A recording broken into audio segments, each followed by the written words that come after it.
Thinking of moving to Port Charlotte, Florida and want to know more? Today we're going to do the pros and cons of Port Charlotte. Yo, I'm Adrienne, a longtime Florida realtor, and I'm here to help you get your Florida life.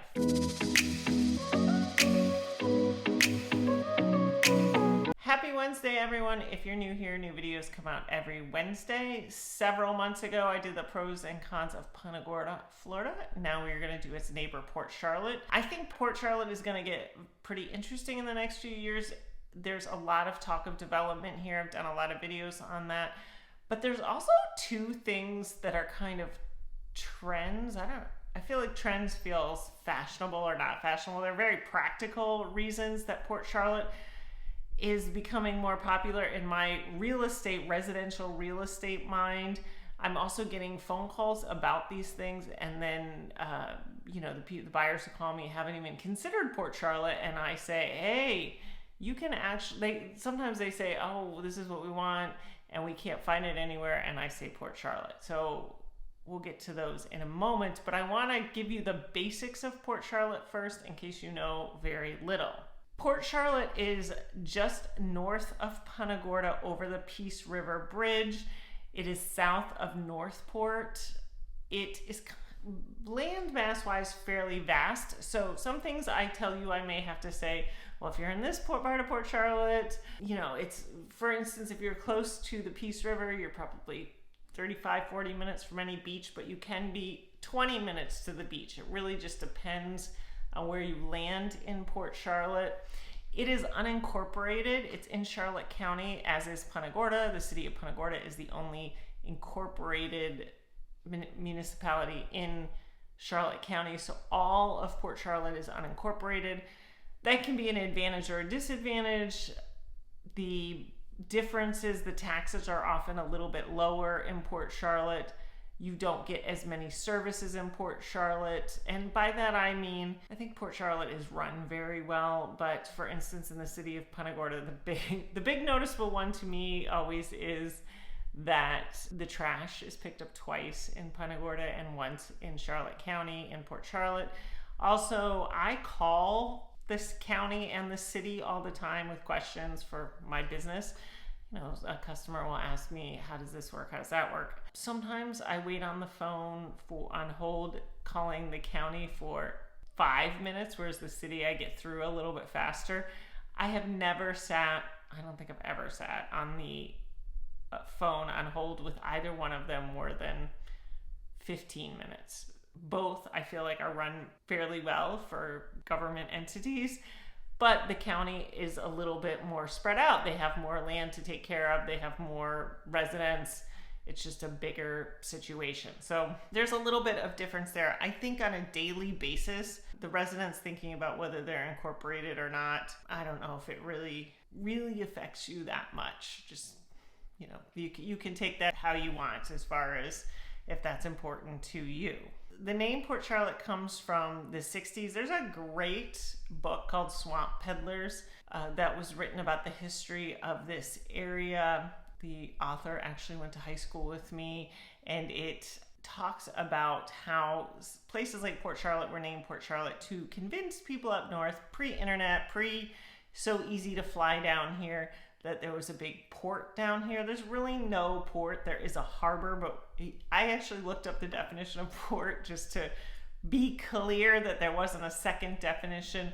But there's no big ships. Basically, a port needs a big ships coming in. And no, there's a ton of boating in Port Charlotte, but it's certainly not Seattle around here. You do have harbor and the Peace River and the Myakka River running through Port Charlotte, though. Now let's get to our pros and cons. The first pro I would say is there is a wide variety in Port Charlotte. Whatever you're looking for, you can probably find it in Port Charlotte. We have homes in Port Charlotte starting in the 200s up to multi-millions. There are homes with a lot of land. There's boating. There's all kinds of waterfront. There's a lot in Port Charlotte to look at. It just depends on your criteria. The biggest con I see in Port Charlotte is there's no downtown. Punta Gorda has the very walkable downtown. Now there are a lot of plans coming to Port Charlotte. I'm actually going to a meeting in a week or two. I've have to look at the calendar, about a week and a half, about new developments happening through the Chamber of Commerce. The meeting is through the Chamber of Commerce, not the developments. And I will report back to you. I know a lot of things happening, but there's a lot going on that may change that. Sunseeker has come to Port Charlotte.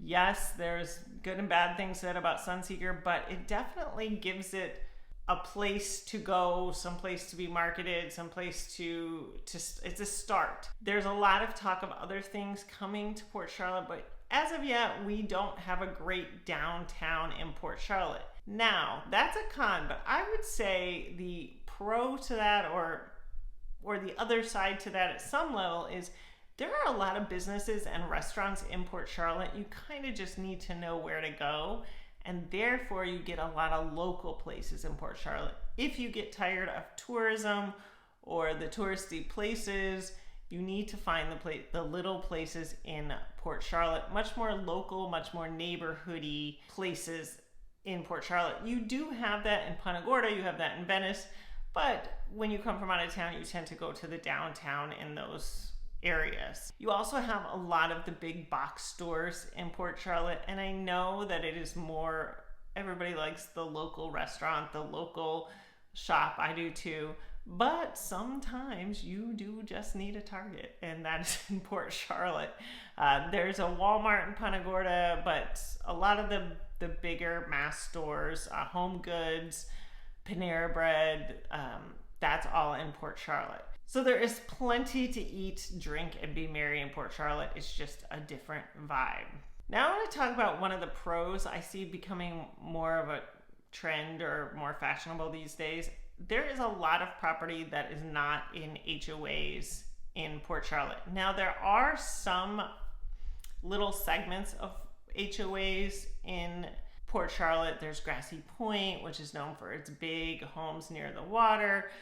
There's Heritage Oaks. There's a bunch of little HOAs, but not, Punta Gorda is a lot of HOA properties. Port Charlotte, not so much. So if you don't want to be in an HOA, Port Charlotte might have more available to you. It used to be everybody wanted to be in an HOA. I'm seeing a trend away from that. I'm seeing the old Florida look kind of come back into style. Now, that doesn't mean everyone. There are certainly plenty of people who want an HOA, and I run into a lot of people who don't want an HOA but want the curb appeal of an HOA, which is tougher to find. So a lot of people start out saying they want no HOA and then move over to an HOA. But if you know already you want to put a boat in your driveway or you want an RV on your land, then Port Charlotte is a really good place for you because you can do that there. Detached garage, there's just more flexibility in Port Charlotte. There's also, I find, a lot of properties with more land there because there's more land in general. So that's becoming more popular. Finally, and this is the biggest pro I see coming to be very, very popular. This is the one I already am getting calls about much, much more than I used to. And I see this in the future to be something that we will see really be the priority for a lot of people coming to Florida. And that is X flood zone. When you get in X flood zone, it's usually called not in a flood zone. People say it's not in a flood zone because you don't need flood insurance with a mortgage. Now, not only does Port Charlotte have X flood zone, it has waterfront X flood zone.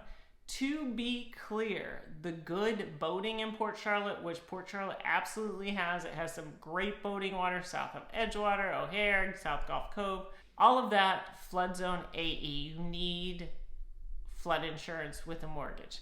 However, if you want a small canal behind your house that you want to fish, you want the water view, maybe you want a kayak or canoe, you can do that in Port Charlotte in X flood zone. You're going to be more inland is the difference. So when you look at a map, if you're a little unclear, of course, there are flood zone maps, but when you get close to the Peace River, when you get close to the Myakka River, you're going to be in AE flood zone if it's on waterfront. You get further from it and you see these little canals, these little lakes. Those are often X flood zone or X500, and you generally do not need flooded. I shouldn't say not need. You do what you want with insurance, but the mortgage, the lender is not going to make you get flood insurance. And I see that more and more becoming more and more popular. I get a lot of calls for that, for specifically people who say, is it possible to be on the water and not in the flood zone?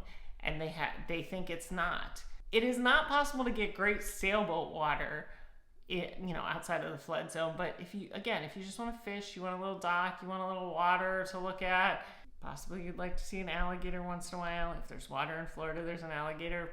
You can do that in Port Charlotte. So that's a little primer on Port Charlotte. I have a lot of videos on different developments coming to Port Charlotte. I'm going to update you in a couple weeks after I go to that meeting. Thank you for watching. If you have any questions about Port Charlotte, I'd love to answer. Just shoot me a line. I will talk to you soon. Have a great week.